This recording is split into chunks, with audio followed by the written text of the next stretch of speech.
ഞാനിന്ന് ഉണ്ടാക്കാൻ പോണത് നമ്മളെ വൈറലായിട്ടുള്ള ഫിഷ് ഫ്രൈ ആട്ടോ.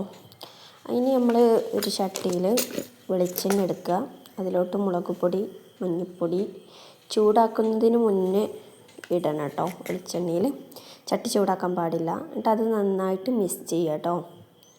അങ്ങനെ നന്നായിട്ട് മിക്സ് ചെയ്തിട്ട് വേണം നമ്മൾ തീ ഓണാക്കാൻ വേണ്ടിയിട്ട്. സിമ്മിലാക്കിയിട്ട് വേണം കേട്ടോ. അതിലോട്ട് നമ്മൾ ചതച്ച് വെച്ച ചെറുള്ളി, വെളുത്തുള്ളി ചേർക്കുക. എന്നിട്ട് നന്നായിട്ട് മിക്സ് ചെയ്യുക. എന്നിട്ട് ഈ ചതച്ച് വെച്ച വെളുത്തുള്ളി, ചീരുള്ളിയും നന്നായി ഒന്ന് മൂക്കണം കേട്ടോ.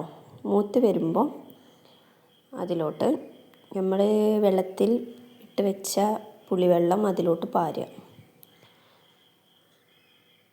അങ്ങനെ പുളിവെള്ളം ഒഴിച്ചു ഞാൻ.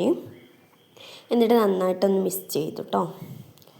ഒന്ന് തിളച്ച് വരുമ്പോൾ നമ്മൾ അതിലോട്ട് നമ്മൾ എന്താണ് ചെയ്യുന്ന ഫിഷ് അതിടണം. ഇതിൻ്റെ മുന്നേ ഞാൻ ഉപ്പിടാൻ മറന്നിട്ടുണ്ടായിരുന്നു. അപ്പോൾ ഞാനൊന്ന് ഉപ്പിട്ടിട്ടുണ്ട് കേട്ടോ. ആവശ്യത്തിന് നമ്മൾ ഉപ്പ് ചേർക്കുക. ഞാനിന്നിവിടെ ചെയ്യാൻ പോകുന്നത് നമ്മൾ അയില ഫിഷാണ് കേട്ടോ.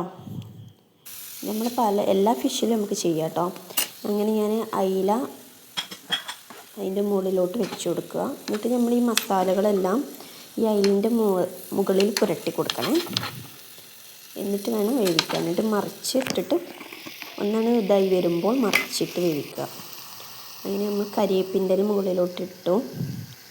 ഒന്ന് വേവിക്കാൻ വെച്ച് അങ്ങനെ മറിച്ചിട്ടിട്ടുണ്ട്. അങ്ങനെ എൻ്റെ ഫിഷ് ഫ്രൈ റെഡി ആയിട്ടുണ്ട് കേട്ടോ. നിങ്ങളെല്ലാവരും